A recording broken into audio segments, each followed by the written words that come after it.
Have you ever felt like the entire world was actively betting against your survival? In a forgotten valley bordered by dry earth and endless wind lived a destitute young soul named Leo. He possessed a treasure that poverty could not steal. A vision. Every dawn, before the rooster crowed, Leo trekked miles to a crumbling schoolhouse across the creek.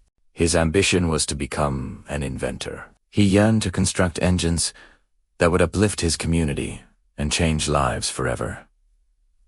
However, fate was cruel to him. His peers ridiculed him mercilessly. You cannot even afford sandals. How will you ever craft complex engines?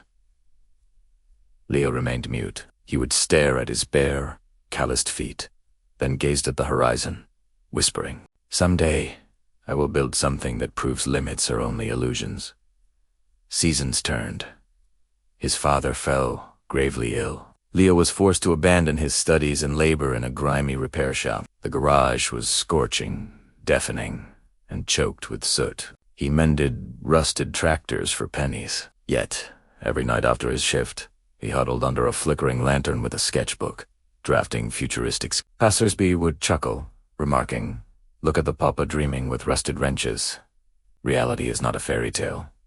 But Leo did not yield. He understood that profound dreams are not forged in luxury. They are tempered in fire. One dusk, while he was welding a fractured pipe, a gray-haired traveler entered the shop. He observed Leo and inquired, "Is this work truly your passion, boy?" Leo affirmed, "Yes, sir. I wish to build tools that ease the burden of others."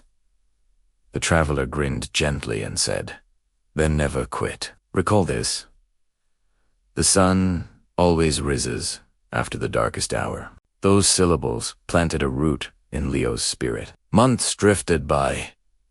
Leo scraped together a meager savings. He began scavenging discarded gears from the landfill. Locals labeled him a lunatic, but he had tuned them out. He was attuned only to the instinct within him. Commanding, press on. Every midnight, he toiled in solitude.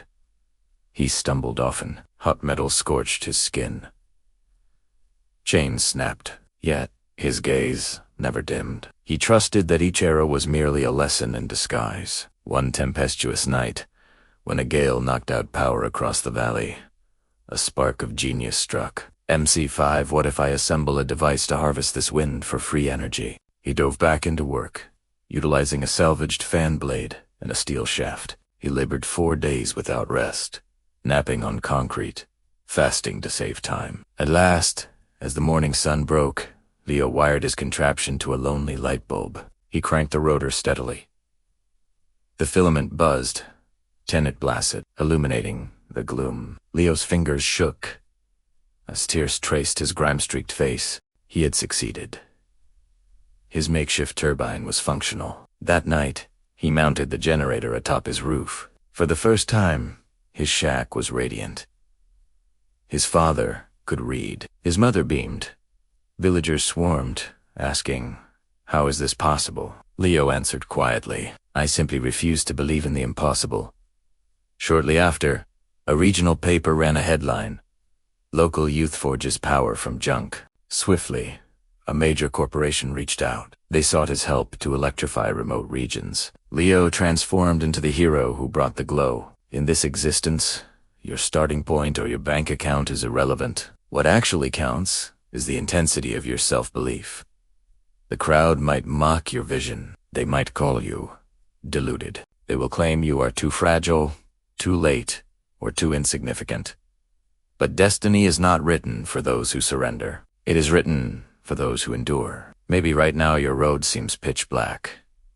Maybe you feel exhausted, beaten, or unseen. But never forget, every legend starts with a soul who declined to bow down. A soul who knew that within them lay a strength greater than any doubt.